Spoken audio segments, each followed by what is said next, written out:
A contar de este minuto y aprovechando la inminencia de la noche, usaremos una ganzúa para entrar a robar al diccionario. Radio H de la Universidad Austral de Chile presenta Trepidante. El arte, los poetas y la poesía del sur. Trepidante. Con ustedes, Cristina Gallardo.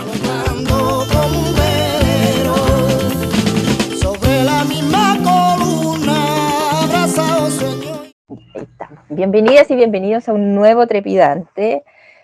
Hoy tenemos de invitada a una colega también, parte de la casa de Radio Watch, que es Cecilia Lagos Paredes, productora y conductora de el espacio Gotas de Lluvia. Bienvenida, Cecilia, qué gusto tenerte en Trepidante.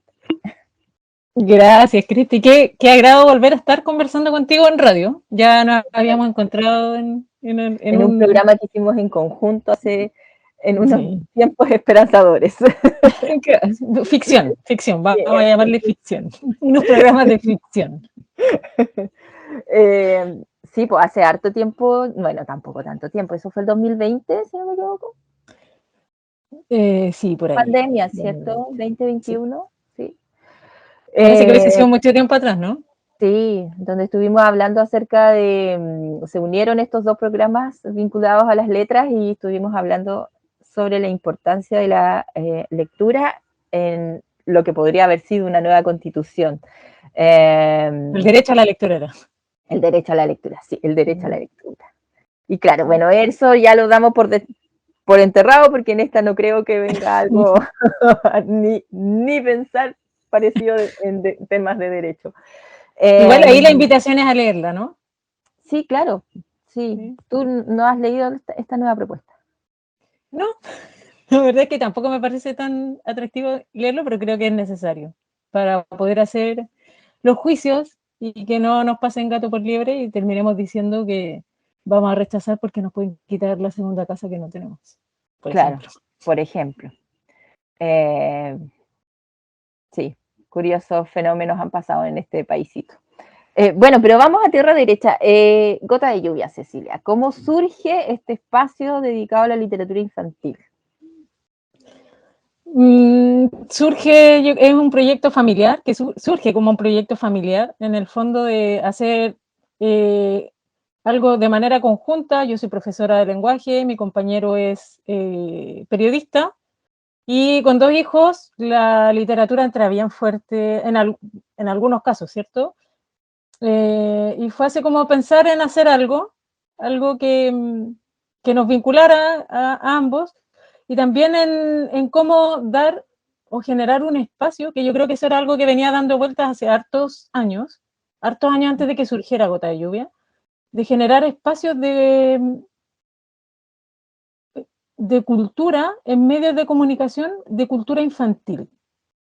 ¿Ya? Yo creo que cuando recién nació La Violeta, como que pensaba, hoy no hay programas radiales que pongan música infantil, por ejemplo. Y qué bacán sería, me acuerdo, así cuando la levantábamos para ir al jardín, qué bacán sería que uno se pudiese levantar, por ejemplo, y prender una radio y que hubiese música para que los niños se levanten así como prendidos. Pero no existen esos espacios ni de música, ni de cultura, ni de literatura. Y fue como un poco ir buscando, y finalmente decantó como en la literatura, que era algo muy cercano a mí, muy cercano también a la casa, y fue como crear este espacio de promoción y difusión de literatura y lectura infantil en principio, y fue mutando igual un poco. Ahora igual el programa cruza varias aristas. Yo creo que quizás la principal, pudiese pensarse que la principal es la literatura, pero creo que es el derecho de los niños y niñas, ¿no? El derecho a la infancia. Claro, yo creo que eso es como un poco lo que está detrás, ¿no? Finalmente claro. es evidenciar, y yo creo que es algo que es cada vez más evidente, que no somos un país que tenga una consideración respecto de las infancias. Claro. Las infancias están completamente invisibilizadas, voy a volver un poquito al proceso constituyente pasado, pero yo creo que cuando se dio inicio a ese proceso, hubo un acto simbólico súper importante que no había pasado, yo creo, antes, que es cuando en ese entonces la presidenta de la convención, que era Elisa Loncón, parte su discurso, ¿cierto?, dirigiéndose a los niños. Se dirige, los interpela como sujetos sociales. Claro. ¿Ya? En un acto político. En un acto político que podría haber sido considerado absolutamente para adultos. Ella hace un gesto hacia las infancias, y infancias completamente invisibilizadas.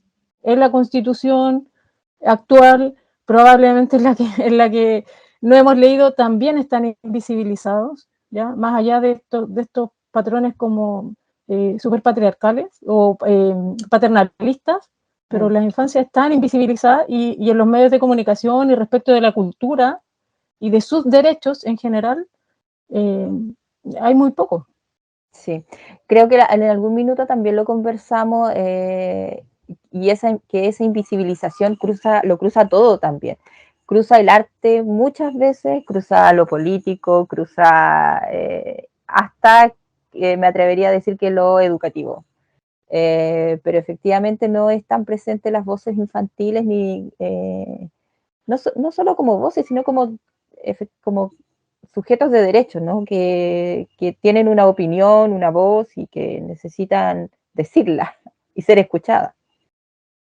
Y que transitan. ¿Ya? O sea, si tú piensas, la ciudad tampoco está pensada para ellos, no hay nada, no hay espacios para las infancias. Entonces, es una cultura súper hostil, súper adultocéntrica y muy, yo creo, vulneradora, en la que esa vulneración también muchas veces uno cae en esos patrones, pero muy vulneradoras de la infancia. Entonces, sí, yo creo que es transversal, lo atraviesa todo. Efectivamente, la educación, la salud, todo está atravesado por esa invisibilización de las infancias y esa desconsideración, finalmente. Sí. Bueno, Ceci, pero siguió mutando el proyecto y se convirtió en este espacio que han creado, en donde invitan a gente de la lectura infantil y que ha sido también parte activa del fomento lector de la región. ¿Cómo ha sido este proceso? Porque ya lleva, ¿cuánto tiempo me dijiste que llevaba? 4 años. 4 años de gota de lluvia. Ha pasado mucha gente por ese puente, yo creo. Sí, claro, yo creo que no sé si como que lo proyectamos así, claro. Nosotros teníamos en mente un programa completamente distinto a lo que es hoy día, pero yo creo que también un poco gracias a fondos del libro que nos hemos adjudicado y que nos han permitido desarrollar el proyecto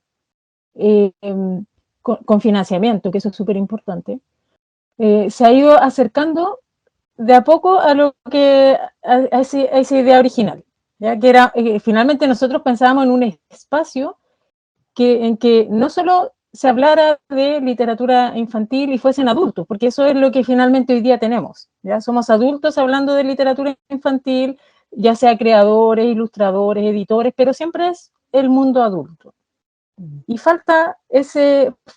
sigue faltando esas voces infantiles y juveniles. Yo creo que de a poco nos hemos ido acercando lentamente, pero ha sido un proceso de transformación constante. Además, nosotros partimos el programa una semana antes de que cayera la pandemia. Entonces alcanzamos a tener un programa en la radio, vino la pandemia, y ahí quedamos. Entonces fue así como, chuta, ¿qué hacemos? Ya hagamos vía streaming. Y fue como ya de a poquito, íbamos haciendo no un programa semanal, sino que era lo que podíamos, tratando de levantar ciertos hitos. Y finalmente yo creo que se ha ido encauzando y se ha transformado más bien en una plataforma de visibilización, ¿ya? Del trabajo de fomento, en el fondo de agentes vinculados al ámbito de la literatura infantil y juvenil y de la cultura también. Entonces, también es un programa que ha ido agarrando como vida propia, en el sentido de que, claro, los dos sí, yo creo que los 2 primeros años fue un programa en que era estar constantemente levantando, así como chuta, ¿a quién invito? ¿Qué podríamos? Y hoy día hay mucha gente que pide un espacio, que dice, hoy me gustaría, sería posible como generar una entrevista con ya, y como que es un espacio visible, es una plataforma de visibilización que de alguna manera se ha ido consolidando en estos 4 años. Claro, y hoy en día no solamente estás a través de Radio Universidad Austral, sino que estás en radios de la región, en otras radios de la región, y en Spotify entiendo también, se pueden bajar los podcasts. Eso también es una forma de, o sea, es harta más pega, ¿no? Que levantar un programa, un programa semanal, y ya un programa semanal es trabajo. Tú lo sabes. Pero, claro, ¿cómo se fue gestando también esto de estar en otras plataformas, no solo radiales, y en vivo? Bueno, claro, bueno, yo creo que lo primero fue la pandemia. ¿ya? Yo creo que eso nos obligó también a explorar otras plataformas. La verdad es que a mí como lo visual no me invita mucho, en el sentido de que, claro, cuando volvimos a la radio después de la pandemia, ya estaba incorporada la televisión dentro de la radio, por ejemplo. Entonces se grababa el programa y se transmite también a través de la televisión. Y ya para mí eso era como, uy, como que no era el foco. A mí me gusta la idea de la radio, de la magia de la radio en el fondo en que tú imaginas quién es la otra persona que está atrás, tú no la ves, tú le creas, tú la recreas en tu cabeza. Entonces tú escuchas una voz y empiezas así como, uy, ¿cómo será? ¿Cómo será esa persona que está detrás? ¿Ya? Como que es un poco, esa cosa me gusta de la radio. Pero bueno, nos obligó de alguna manera a la pandemia, y bueno, trabajo bueno, en este caso ya el periodista que inició conmigo el programa ya no está directamente vinculado a Gota de Lluvia, eh, sigue siendo mi compañero, pero está en otra, como para aclarar que no, ¿ya? Pero hay otra periodista y bueno, ellos se mueven también en el campo de los medios de comunicación y entienden también como los códigos y las formas de hacer funcionar, digamos, esto, y conocen las plataformas también desde donde podemos visibilizar el trabajo. Y ahí surge Spotify. Y bueno, también esta idea de ir como ampliando el radio, digamos, desde donde se nos escucha, parte con estos proyectos del Fondo del Libro, en que el año antepasado, perdón, el año pasado trabajamos, ya salimos de solo Valdivia y trabajamos en Valdivia y los Lagos a través de un Fondo del Libro, y ya este año estamos en toda la región también con financiamiento del Fondo del Libro. Bueno, por lo mismo tienes no sé si es un claro, una clara visión de lo que está pasando en la región, pero ¿qué piensas tú de todas las actividades que se realizan en la región de Los Ríos, que son muchas?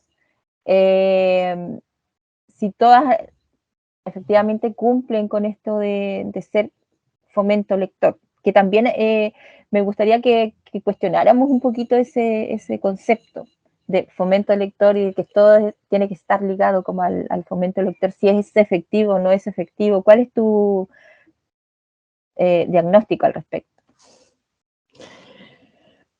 De partida, ¿cierto? Con esta idea del fomento lector, yo creo que a mí me surgen varias dudas, ¿ya? Respecto en el fondo, de pensar que cuando se trata del fomento lector pareciera, y esto quizá es una cosa impopular que voy a decir, pero es como que fuésemos un círculo, ¿no? En que todos nos conocemos, es un poco lo que pasa, bueno, no sé si en todo, pero somos como siempre los mismos. Y también somos los mismos los que nos vamos encontrando en esas actividades de fomento lector. Entonces es como un nicho, es como un nicho. No sé qué tan efectivo es el fomento lector. Yo ahí también tengo mis reparos, también un poco a partir de una investigación que hicimos con Bernardo Ucapán, una investigación que está disponible en el Observatorio de Lectura los resultados, y ahí nosotros observamos cosas bien interesantes. Y por ejemplo, en general, cuando se habla del fomento lector, hay un vínculo muy cercano con la escuela. ¿Ya? Cuando uno piensa en el fomento lector, las escuelas parecen ser fundamentales. Sabemos que la escuela en general lo que tiende a hacer es a instrumentalizar la lectura, la literatura, y que no es efectivo ese fomento lector, ya muchas veces, la mayor parte de las veces, y fue lo que un poco constatamos en esa investigación, ¿ya? Que esos esfuerzos por fomentar la lectura que están vinculados a la escuela o a otros espacios quizás tradicionales de lectura, como las bibliotecas, parecieran no surtir efecto y parecen no ser significativos para los propios estudiantes. Entonces, claro, ahí pucha, puede ser que pase lo que pasa en muchas cosas. Finalmente que hay financiamiento, por ejemplo, para el fomento lector, pero es como para cumplir ciertos estándares para afuera, que es un poco lo que, ¿no? Pero no hay una evaluación. Eso es lo que a mí me llama la atención. No hay una evaluación de cuál es el impacto que tienen finalmente esos recursos que se disponen para el fomento lector, cuál es el impacto que tienen en el fomento lector. Claro, y además que tampoco hay tanto fomento lector para adultos. Está centrado... No, en el mundo infantil, más bien infantil, ni siquiera para el mundo juvenil. Pareciera ser que está muy dirigido hacia el mundo infantil, hacia el mundo escolar, finalmente. Claro, pero básica. La primera infancia. O sea, sí, efectivamente. Efectivamente. Y ahí también es interesante, por ejemplo, en ese estudio que hacíamos con la Bernarda, también con Bernarda Ocampo, perdón, antropóloga, que ha escrito también varios libros acá. Otro punto que era importante era justamente respecto de la mediación. Es un estudio que se hizo con estudiantes de 3 escuelas públicas y en esa, finalmente es un estudio cualitativo, pero en esa indagación no aparece en ninguna parte la figura ni del bibliotecario ni del profesor como mediadores significativos. No aparece en el discurso en ningún momento. Los mediadores significativos son los pares, ¿ya? Son entre ellos mismos, la mediación es muy importante, y son las familias. Los tíos, siempre hay un tío, una tía, la mamá. El papá aparece menos frecuentemente, pero es como la mamá, una tía, un tío, que son las figuras que tienden a aparecer como mediadores significativos y como agentes que pueden transformar de alguna manera ese vínculo con la lectura, con la literatura. Con la literatura, claro. Bueno, además, voy a saltar un poco, está interesante esta conversación, pero si no se me va a escapar. Que bueno, Gota de Lluvia ha hecho eco, harto eco en la región, tanto que te invitaron al Festival de las Ciencias del Maule en Talca. ¿Cómo fue esa experiencia? Porque además llevaste mucho de la región hacia el Maule.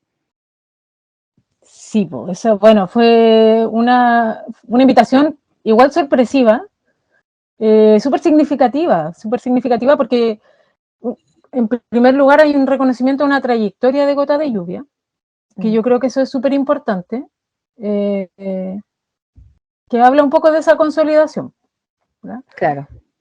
Y por otra parte yo creo que también fue significativo en el sentido de poder llevar lo que se hace acá a otra región, que es una región grande también, la región del Maule es una región muy grande, y no había ningún stand similar al que nosotros teníamos. O sea, nosotros llevamos la literatura vinculada en cualquiera de sus formas a la divulgación científica, ciencias sociales, tratamos de llevar un buen repertorio, digamos, y no había nada similar allá. Entonces yo creo que acá, en la región, se produce mucho, hay mucha creación, hay mucho proyecto editorial. Yo creo que en ese sentido es una región bastante prolífica, ¿no? Y que Eso es súper significativo y es súper importante. Entonces, esos esfuerzos, bueno, causaron sensación allá, como todo lo que llevábamos, la diversidad, como que fue bien, bien significativo lo que generaba en la gente, finalmente. Pero también para nosotros, así como evidenciar, chuta, igual se hace harto acá. Hay harto trabajo, mucho, mucho. Conversábamos en algún momento con Luis Oviedo, que él es parte de la editorial El Verde Vivo, y él comentaba que era una región que tenía mucha producción, que tenía mucho trabajo editorial y que incluso mucho más que regiones mucho más grandes que esta, que es una región muy pequeña además. ¿Y a qué piensas tú que se debe esto? Creo que, no sé, es la gran pregunta que hemos tratado, que hemos siempre conversado, incluso en los cabildos. Yo recuerdo ese primer cabildo que se hizo en el 2019, donde fue mucha gente, en donde estaban muchos agentes del libro y la lectura. Claro, después fue decantando por razones súper obvias, pero había mucho interés en ese minuto. Entonces, ¿a qué piensas tú? Porque yo sé que además investigas también como los procesos de fomento electoral. ¿Qué crees tú que se debe esto? No sabría decirlo, yo creo que tiene que ver un poco con, bueno, con que es una región muy pequeña, con que tienes una universidad, o sea, yo creo que es una región en que la cultura y el conocimiento se mueven mucho, ¿ya? Y tienes una universidad que dentro de una región muy pequeña es una universidad muy grande. Entonces hay mucha producción, yo creo que, no sé si producción, pero hay mucho conocimiento dando vueltas. El mundo de las artes también, no sé, pues piensa tú que había un centro, hay un centro,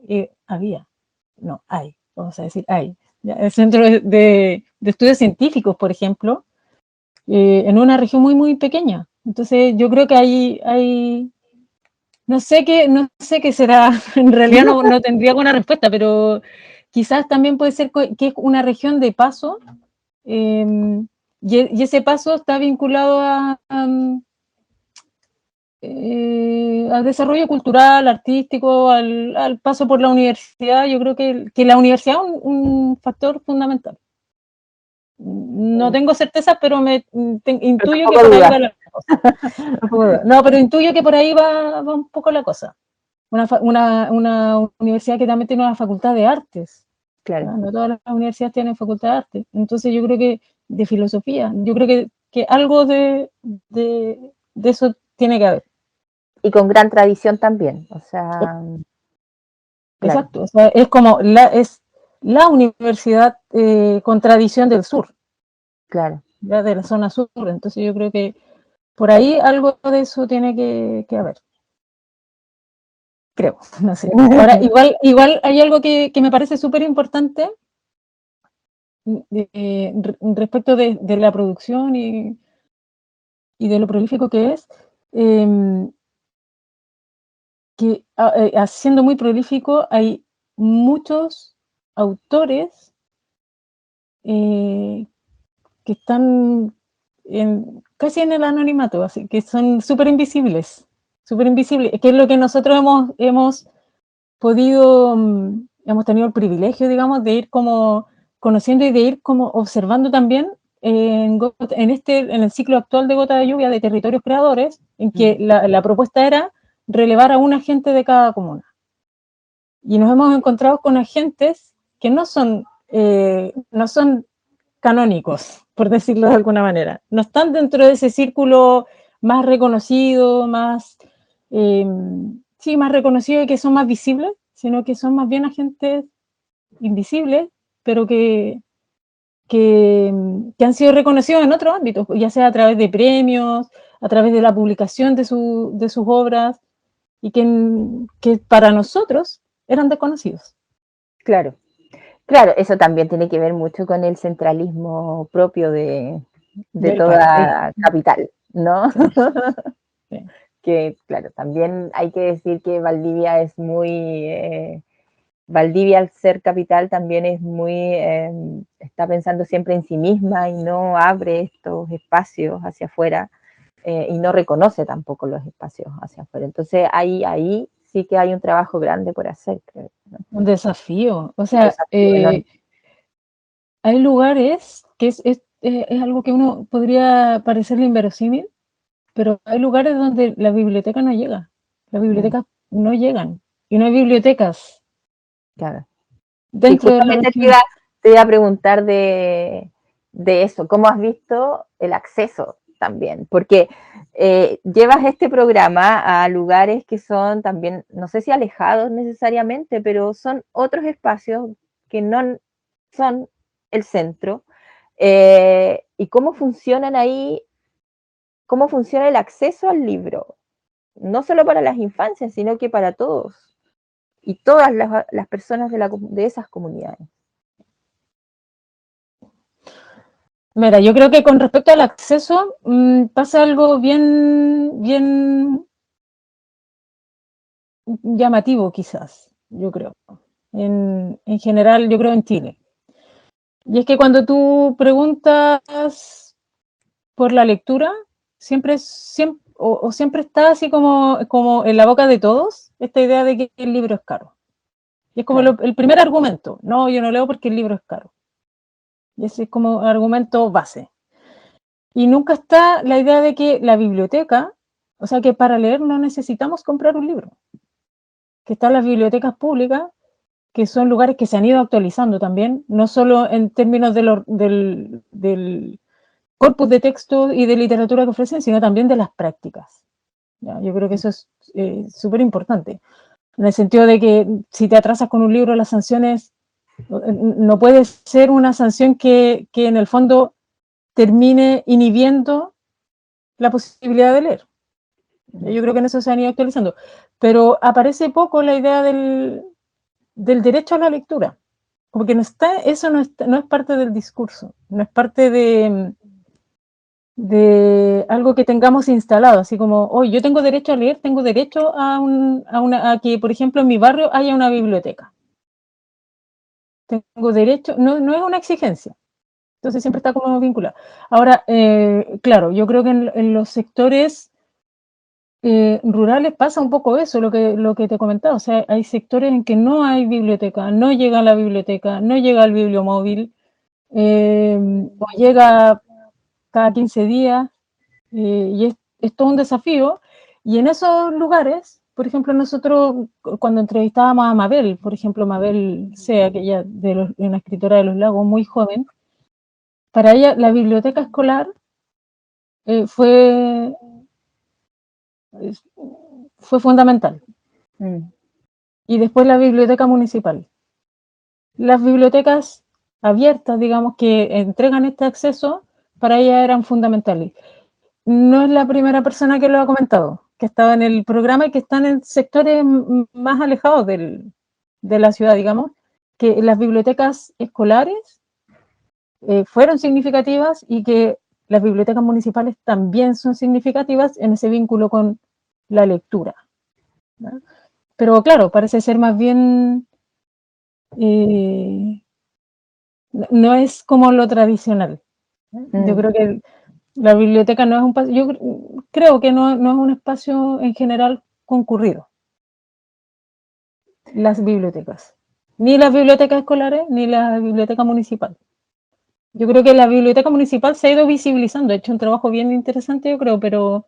En general, como en la región, en todas las comunas de la región, no. No, de hecho, por ejemplo, bueno, esto no con gotas de lluvia, pero la otra vez fuimos a la biblioteca de Corral, a propósito de otra cosa, y es un espacio que se está reduciendo, que se va a instalar un banco al lado. Sí, y que sí. Tal vez acá me pasa que yo veo que las librerías están muy concurridas. Entonces, creo que se ha cambiado la idea del libro. Hoy en día ya se convirtió en un bien de consumo. Entonces la gente compra libros porque está esta idea de comprar libros, además. de no ir a la biblioteca, en donde son gratis, sino que comprarlos, porque efectivamente es algo que tú tienes que tener y que adquirir, como que tienes que consumir, en realidad. El consumo. El consumo. Como el producto, es un producto. El producto es un producto, claro, no es un producto. Entonces, ahí tenemos de nuevo el capitalismo, el neoliberalismo calando hasta lo más profundo, con esta idea de que sí, necesitas comprarlo para poder leerlo, ¿no? Y para, en el fondo, para mostrar que, para decir que es tuyo, que te pertenece, que te pertenece. Claro, que es de mi propiedad. No necesariamente para leerlo, yo creo. Entonces, sí. Claro, y ahí volvemos a esta idea de qué pasa con el fomento lector. ¿Qué es lo que estamos fomentando? ¿Qué es lo que fomentamos? ¿Fomentamos el consumo? ¿Fomentamos... hay programas que fomenten, por ejemplo, bueno, nosotros planteamos, ¿cierto?, dentro de nuestro programa, un vínculo con las bibliotecas públicas. Entonces, en el programa hay, por ejemplo, un espacio en que se reseñan libros que están disponibles en las bibliotecas públicas. Claro. Pero hay programas que estén fomentando la concurrencia a la biblioteca pública, a las bibliotecas públicas. Eso debería ser parte del fomento lector, ¿no? Claro. No se dan, no los he visto, pero me pasa también que, por ejemplo, la biblioteca municipal hace muy poquito se actualizó, yo no, estamos diciendo cosas acá,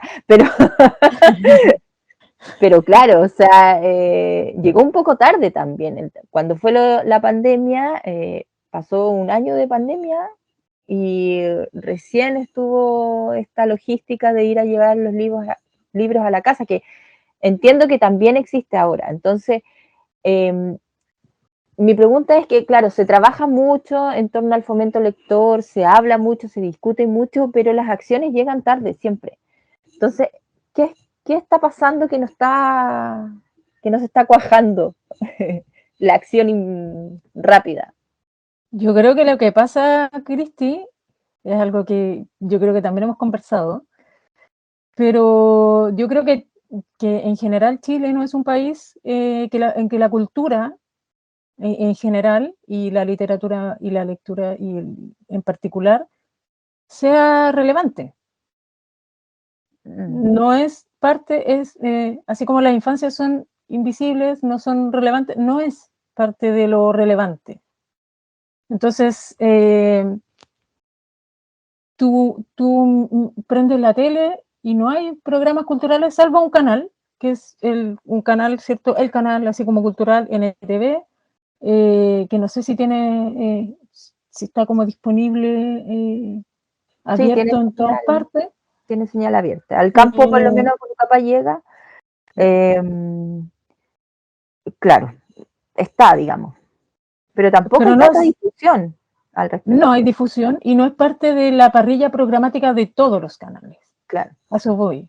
No es que tú prendas la tele y te encuentres, y sin embargo, tú prendes la tele en la mañana y te encuentras en todos los canales con matinales. Y todos los canales transmiten exactamente lo mismo a la misma hora, pero no está la cultura. No está y cuando está, en un horario tardío en que la gente ya está, no sé, cansada, reventada, no está con la predisposición para masticar, claro. quizá, no sé. Entonces, no es una cosa que sea de ahora tampoco, o sea, eso sí que es efectivamente sistémico, desde siempre. Eso es parte, mira, la otra vez veía, le encontré un blog, no sé, de unos dos investigadores que hicieron una investigación sobre la censura de libros en Chile a propósito de la dictadura. ¿Ya? Y hablaba ahí, bueno, que de lo que significó finalmente la dictadura en términos y del impacto que tuvo en la cultura. Y ese es algo que ha sido, yo creo que ha sido poco poco abordado, bueno, porque no interesa la cultura, entonces como que no es algo que esté tan, que haya sido tan abordado, pero que no hay en Chile, en la historia de Chile, una política de censura tan impactante como la que hubo en dictadura, que tuvo hechos simbólicos como la quema de libros en las esquinas, en ciertas esquinas, ¿no? Públicas, ¿no? Y que eso transmitía algo a la gente. ¿Cachai? Ese acto de quemar, de ver a militares quemando libros, había un discurso detrás de eso. ¿Ya? No era el simple acto, sino que había algo se estaba diciendo ahí. ¿Ya? Y ahí hubo todo un proceso de censura y de autocensura también. ¿Ya? Mucha gente que se autocensuró y que quemó sus libros y que no se atrevía a leer. De hecho, en ese estudio comentaban algo que, claro, yo lo había visto, pero nunca le había dado como esa lectura, que en la década de los 90, yo no sé si tú recuerdas o no, pero los libros se tapaban, se cubrían, así como el forro, pero los forros eran hojas de revista, hojas de diario, y se cubrían. Y eso no era el sentido de proteger el libro de que se fuese a manchar, sino que era de ocultar, que no se viera lo que estoy leyendo porque podía ser peligroso. Había toda una cultura de censura, que fue rápidamente asimilada, brutalmente asimilada también, porque o lo asimilabas o en el fondo estaba en riesgo tu vida. Tanto que llegó a los colegios, o sea, te entregaban los libros y tenías que forrarlos. Uh-huh. Con papel de regalo. Con papel de regalo. Entonces, claro, yo creo que son las consecuencias finalmente de un proceso de instauración de un modelo y que tuvo a la base una revolución cultural. Y la revolución cultural es lo que tenemos hoy día. Es la cultura de consumo, es una cultura del consumo, todo se consume finalmente. Claro, tú consumes la educación, consumes lo que estás leyendo. Claro. Sí, estoy totalmente de acuerdo con Cecilia Lagos Paredes, que es nuestra invitada de hoy, que es productora y conductora de El Espacio Gota de Lluvia, este programa dedicado a la literatura infantil. Hablemos de Gota de Lluvia, pues si no habíamos ido como para otro lado, pero me parecen súper necesarias estas reflexiones también. ¿Qué se viene ahora para Gota de Lluvia? ¿Tú cuándo terminas? ¿Terminas en algún minuto? Estás todo el tiempo trabajando. Ah, claro. ¿Qué se viene? Pucha, se vienen desafíos. Postulamos nuevamente a un fondo de cultura. Independiente de si nos adjudicamos o no, Gota de Lluvia ya es un programa que tiene una continuidad porque estamos en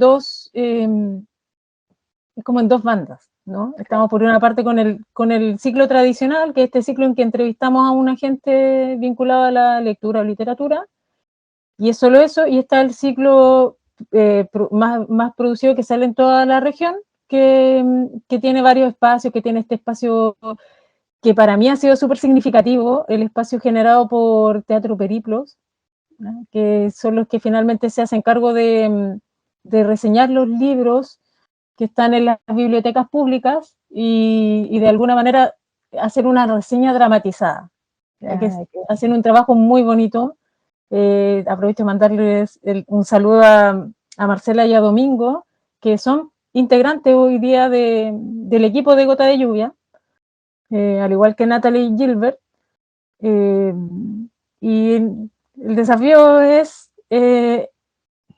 seguir ampliando, digamos, el radio de escucha de Gota de Lluvia y acercándonos cada vez más a ese público que es el que nos interesa relevar finalmente. A nosotros nos interesa en algún momento dejar de ser nosotros quienes hablemos y entregarle finalmente o dar espacio a esas voces que están invisibilizadas, que son los jóvenes, los niños, y que, claro, se hace fomento lector pensando en ellos, pero ¿sabemos qué es lo que les interesa a ellos? ¿qué es lo que se media? ¿Lo que nosotros queremos o lo que ellos quieren? Porque ellos también tienen sus intereses súper claros, ¿no? De hecho, claro, por ejemplo, toda la lectura de mangas que aparece, ¿cierto?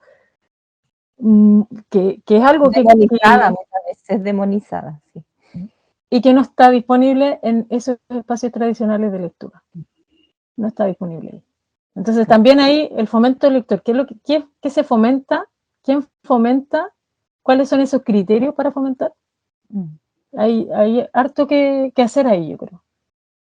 Sí, harta investigación. Cuéntanos un poquito, Cecilia, sobre tu propia investigación que hiciste junto a Bernarda. Sacaron un pequeño librito. ¿Lo tienes por ahí, no? Acá en este momento, al lado mío no lo tengo. Quedan un par de ejemplares. Pero está disponible en la biblioteca municipal, está disponible en la biblioteca de la universidad y en las bibliotecas de la región, me imagino, ¿no? No sé si en todas. No sé si en todas. Hicimos una entrega en una mesa del libro y se han ido entregando, ¿cierto?, a las escuelas que participaron también, que fueron parte de esta investigación. Claro, contémosle un poquito sobre la investigación a quienes nos están escuchando. ¿En qué consistía? Hablemos un poquito del libro. Esa fue una investigación sobre las prácticas lectoras de adolescentes de establecimientos públicos, de liceos públicos. Fue una investigación que planteamos antes de la pandemia, llegó la pandemia, ¿ya? Todos sabemos lo que pasó, y eso nos obligó un poco a modificar ciertas cosas. Entre esas cosas, era una investigación que estaba planteada para 5 colegios, finalmente trabajamos con 3. ¿Ya? Y con estudiantes de primero medio, si mal no recuerdo. Y bueno, lo que queríamos relevar un poco ahí era eso, saber cómo leen, qué leen, pero no desde una perspectiva cuantitativa, porque no nos interesa mucho en términos de números, sino más bien de poder describir. Y ahí pasaron cosas bien interesantes, como que nosotros creemos que la pandemia, que se transformó en un problema en algún momento, tuvo su plus para esta investigación, en el sentido de que, como los grupos focales eran vía Zoom, y los chicos no tenían la obligación de prender las cámaras, la mayoría de los grupos focales se extendió en el tiempo que nosotros habíamos destinado, porque los chicos hablaban mucho. Tenían muchas cosas que decir, ¿ya? Y ahí, bueno, ahí se releva esta idea de que son ellos los que se van mediando entre sí, que son ellos como grupo, como pares, los sujetos relevantes para sí mismos como agentes de vínculo con la lectura. Que también es hay un vínculo importante entre la lectura y los videojuegos, la literatura, perdón, y los videojuegos y las películas, por ejemplo, el cine. Hay un vínculo ahí súper importante, que muchas veces no es como nosotros lo pensamos, así como primero léete el libro y después ve la película, sino que es al revés. Ellos ven la película y dicen, oh, voy a leer ese libro. Y llegan muchas veces así a la literatura, digamos. Y bueno, y que tienen cierto, que muchos leen estos géneros que para nosotros pueden ser nuevos, ¿cierto? O quizá para mí, ¿no? Pero el género manga, mucho más que el cómics, es un género, sí, es un género que se lee mucho y al cual no tienen acceso, físico, ni ellos, bueno, no son usuarios de biblioteca en general. Y ahí nosotros, claro, la lectura digital. Entonces nosotros finalmente llegamos a la conclusión de que el celular es un lugar.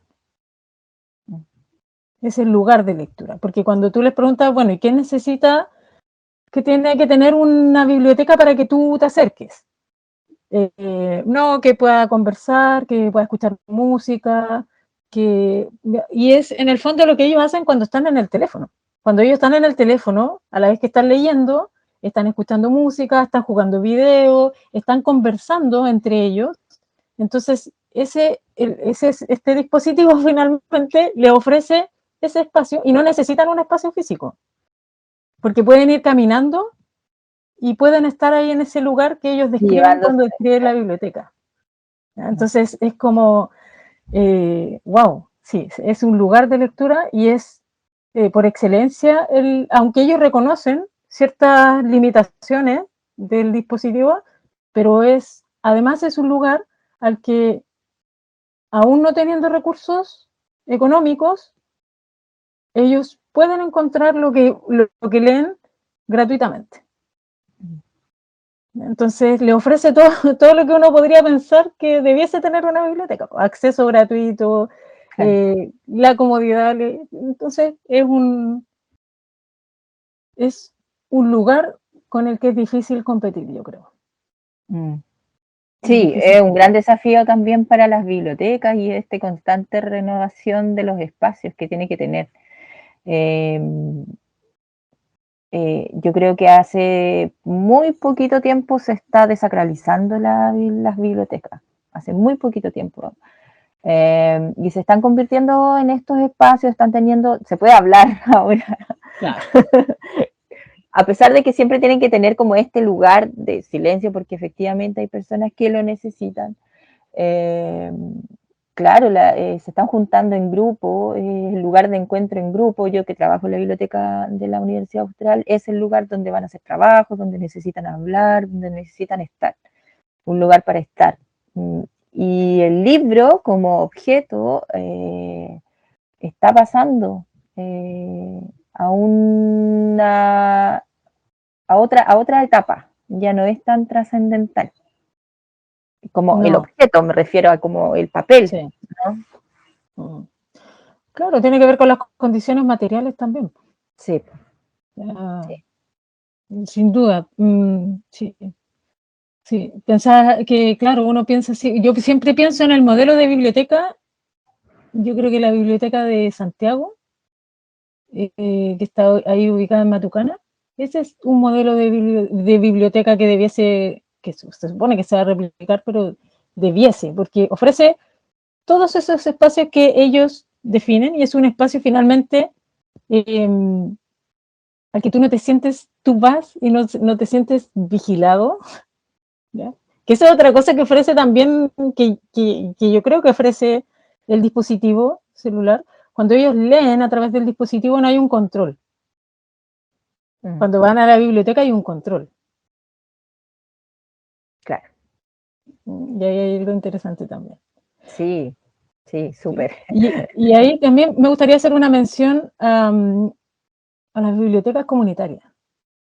¿Ya? Yo creo que las bibliotecas comunitarias cumplen un rol súper importante y que muchas veces llegan a donde no llega el Estado. Yo creo que hay algo súper importante que, bueno, todas las bibliotecas debieran ser comunitarias. Para mí las bibliotecas escolares debieran ser bibliotecas comunitarias, pero estamos a años luz de eso, yo creo. Sí. Pero ese es un espacio que hay que relevar. Es difícil de instalar en esta sociedad chilena. Cecilia, agradecerte. Creo que, bueno, hemos hablado un poco de todo. Es como una conversación que tenemos normalmente. Que la hemos hecho pública esta vez. Agradecerte el espacio además que has generado con Gota de Lluvia. Me parecía muy necesario tenerte en este programa y que nos contaras sobre lo que significa el espacio de Gota de Lluvia y lo que has realizado con él. Así que felicitaciones y que hay que darle para adelante nomás. No, gracias, Cristi, a ti. Gracias también por tu programa. Tu programa tiene una trayectoria súper importante y yo creo que en ese sentido remamos como un poco hacia el mismo. Sí, es como las dos remeras que sacaron el oro. Así, Sí. vamos en el mismo bote. Sí. Ya, agradecerte. Y nada, invitarlos a que escuchen Gota de Lluvia. Es un espacio hecho con mucho cariño y que estamos en constante mejora. Y también invitarlos a hacer uso de ese espacio, a quienes trabajan en el ámbito de la literatura, la lectura y la cultura juvenil, a que hagan uso de ese espacio como un espacio de una plataforma de visibilización. Justamente eso quería preguntarte. Lo escuchamos en Spotify como Gota de Lluvia, en podcast. Sí. Acá en la 90.1, ¿qué día sale? Está saliendo en este momento. Ahora ya. Sale los días miércoles a las 7 de la tarde. Ese es el día en que estamos saliendo. ¿Sí? Y los días jueves sale el Territorios Creadores, que es este ciclo especial. Sale entre 2 y 2 y media en distintas radios de la región para abarcar el territorio regional completo. Y nos pueden seguir a través de nuestra página web, gotadelluvia.cl, y de nuestras redes sociales, espacio gotadelluvia.cl. Ya. Y no me puedo ir sin que me recomiendes algo de libro, lectura. Chuta, voy a recomendar lo que estoy leyendo actualmente.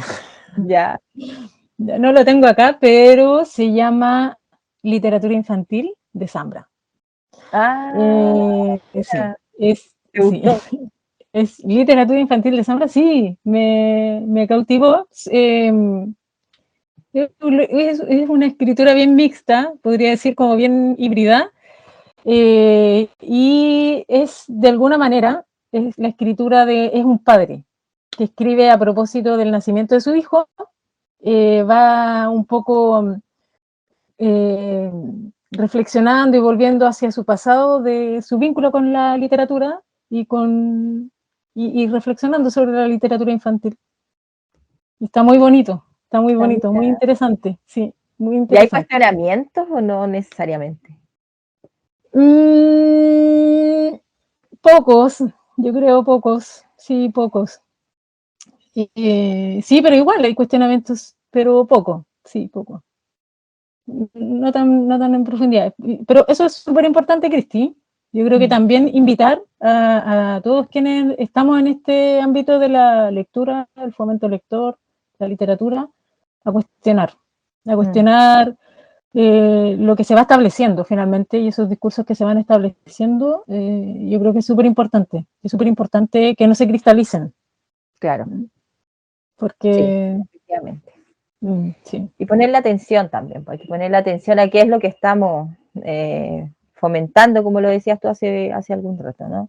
¿Qué es lo que efectivamente estamos fomentando en este gran título que es Fomento Lector? Así que nada, nos dejamos... Y otro más, voy a recomendar otro más que me parece que es súper necesario para quienes estamos vinculados al ámbito del fomento y a la literatura infantil y juvenil, de Macarena García, se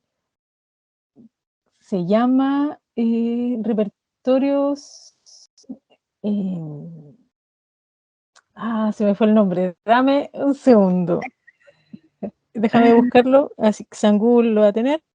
Pero es muy bueno, y ahí sí hay una mirada muy crítica respecto del fomento lector, ¿no? Un segundo. Sí, enseñando a sentir. Enseñando a sentir, repertorios éticos de la ficción infantil. Sí. Excelente. Yo lo tengo, tú me lo regalaste y yo lo pinceleo de vez en cuando. No es una lectura continua la que tengo, pero lo pinceleo. Y es muy interesante efectivamente porque cuestiona... de pe a pa. De pe a pa, así como el género, todo. Es muy, muy, muy, muy interesante de leer. Sí, pero es difícil de encontrar, sí. No Metales Pesados, editorial Metales Pesados, ahí está, y es un libro bastante accesible. Ya, sí, perfecto.